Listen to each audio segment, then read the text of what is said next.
Are we live? Are we live? We're going fucking microphone. Fucking microphone. The fucking microphone. Going live in 5, 4, 3, 2, 1. Welcome back to another edition of The Way of the Daniel. Oh, fuck. Fuck, we got a viewer. So, let's start it off with the time, of course. It is March the 6th, 2024, 10:38 p.m. And for tonight's episode is really nothing besides the impetus to maintain that motivational spark. Sometimes, for example, when you starting up a gym routine or any routine, that it's good to continue doing it even if you have so little to put forward to it. For example, if you're starting a gym routine and you say, I don't feel like going today. Well, then just put on your gym shoes and then take them off. But mostly it's because I got home from a splendid dinner from a new friend who I met in the park today. Yes, meeting strangers at the park and eating dinner at their house that night.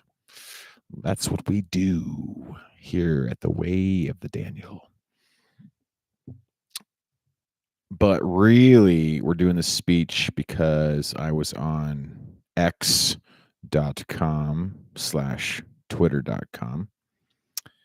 And there was this clip of Tucker Carlson, kind of a funny clip, actually. He's definitely getting into comedy, political comedy, becoming a mix of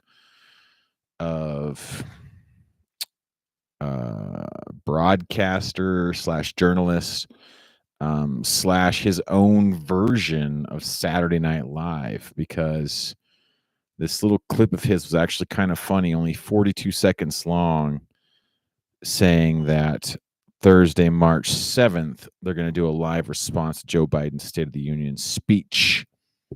And it sounds like super impromptu, not anything. He's like, wait, we're not gonna write it up or anything. And then he plays this clip where they're like, fuck it, we're doing it live. And that really is the reason why I came live tonight. Just 5 minutes, just 5 minutes with nothing really to talk about. I could talk about the weirdness of the day, of meeting a couple strangers in the park, really meeting one stranger, because they were the impetus for quasi meeting the other one. They're kind of they were definitely acting the social butterfly of just, someone walking by, they have that ability to just reel them in. Very easily done. Quite impressive, actually. Quite impressive. But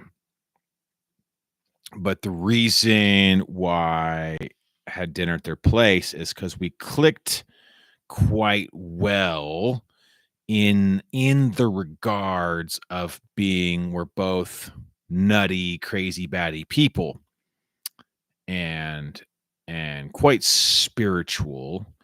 So I personally, especially where I am located at in Wyoming, do not run into many people like that too much. So it's fun to connect. It's almost like running into an old friend, but you've never met this person in your life before.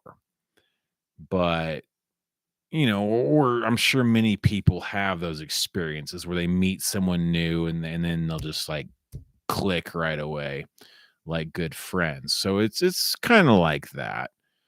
I suppose it's not terribly different. And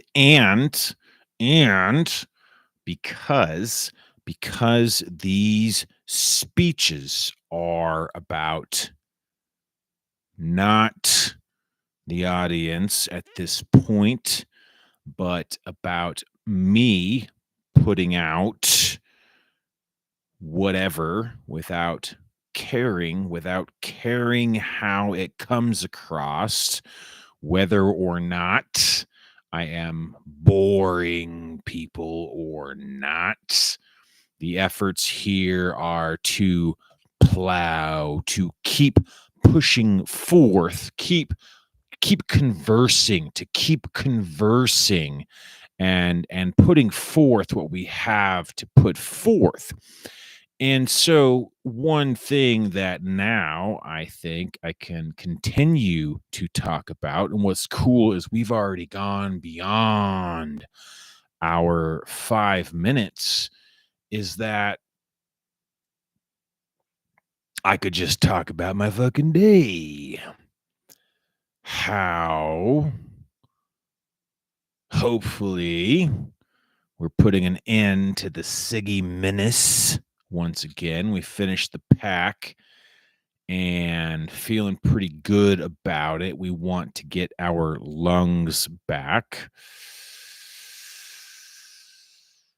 and our breath work and our mind. We don't want that paranoia anymore, that fear that they instill in you.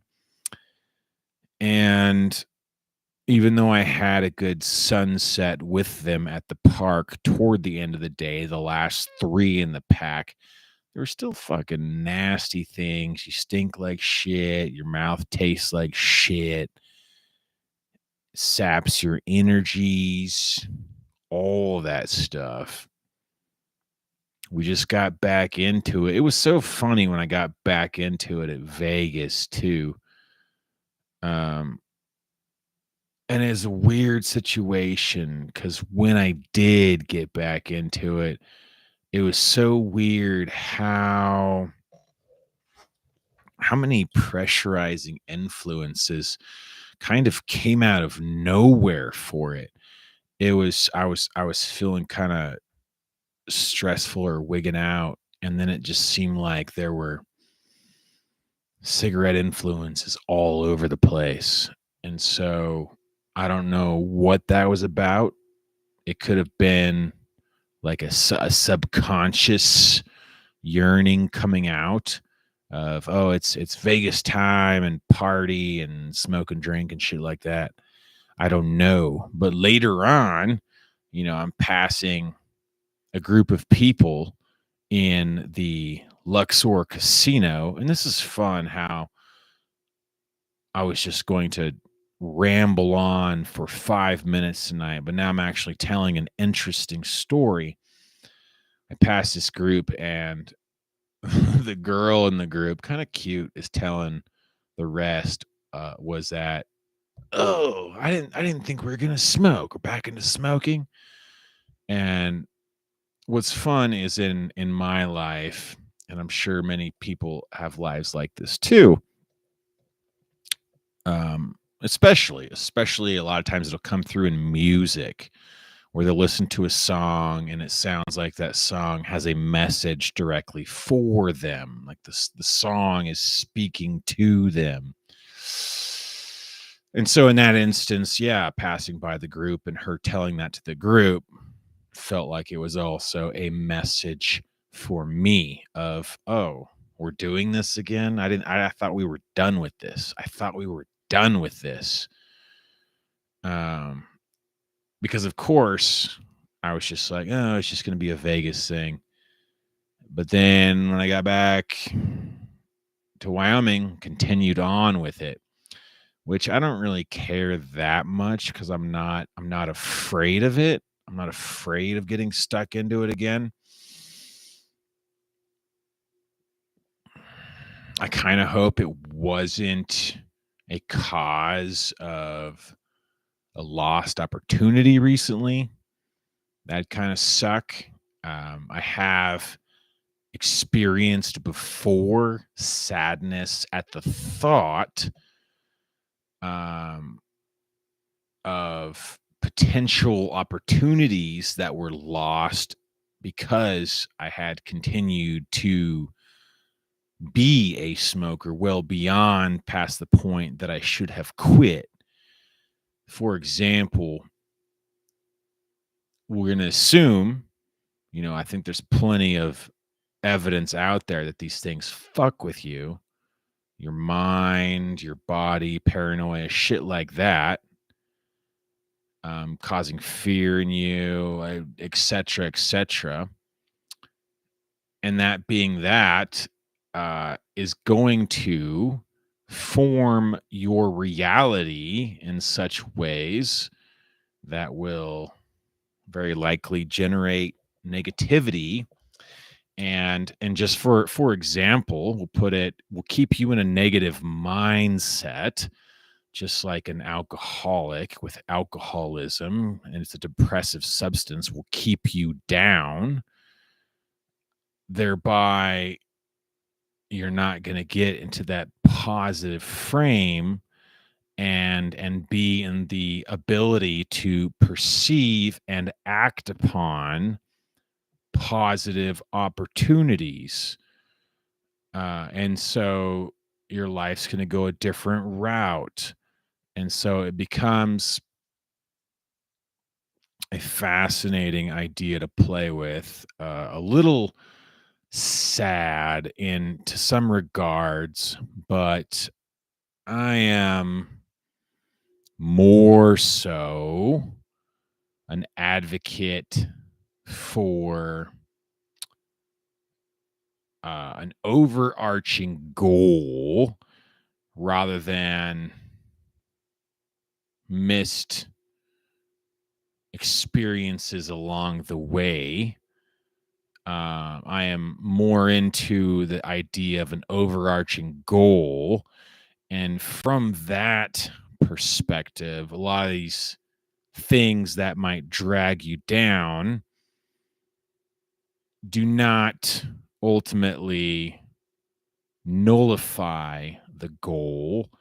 What they do, though, is perhaps delay its success, or in general just make the road getting to the goal a little suckier, more sucky than it needs to be. It can obviously become tragic if a lot of that road did not need to suck and could have been cool. A lot of that is a source of lots of my bitterness in life. I'm not an advocate for holding to bitterness, but anyone who just says, let that shit go, they sound like a fucking idiot, because the question becomes, well, how? Well, how?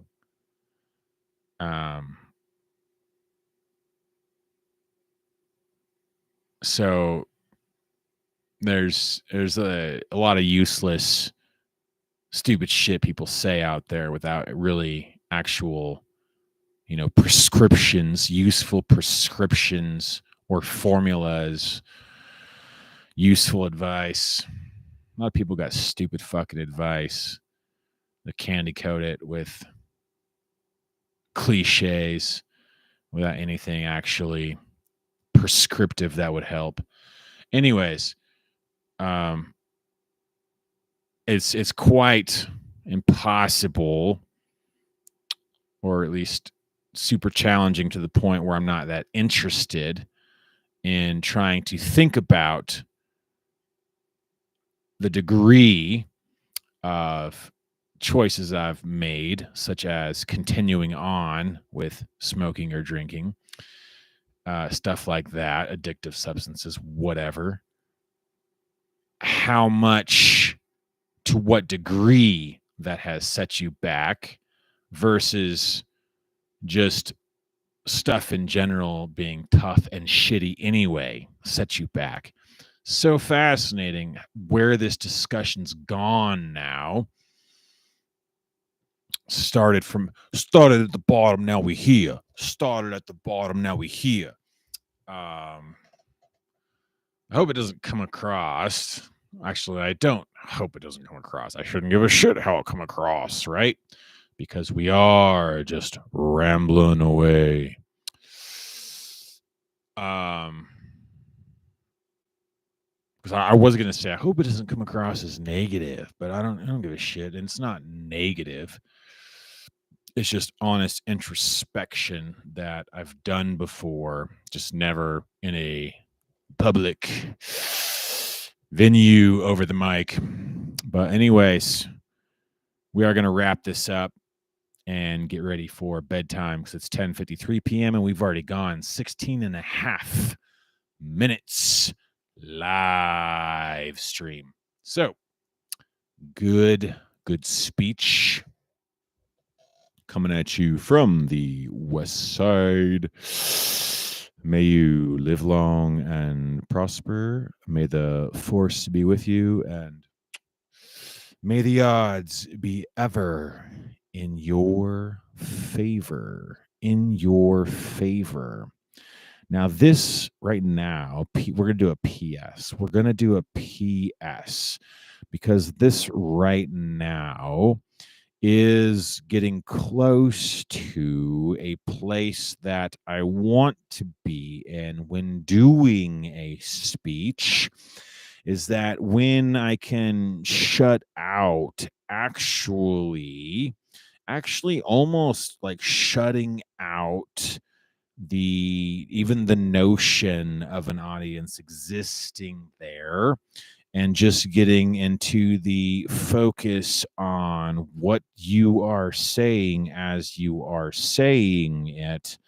And I love experimenting and playing with that. That is the PS, and that is where we will go. Toodles.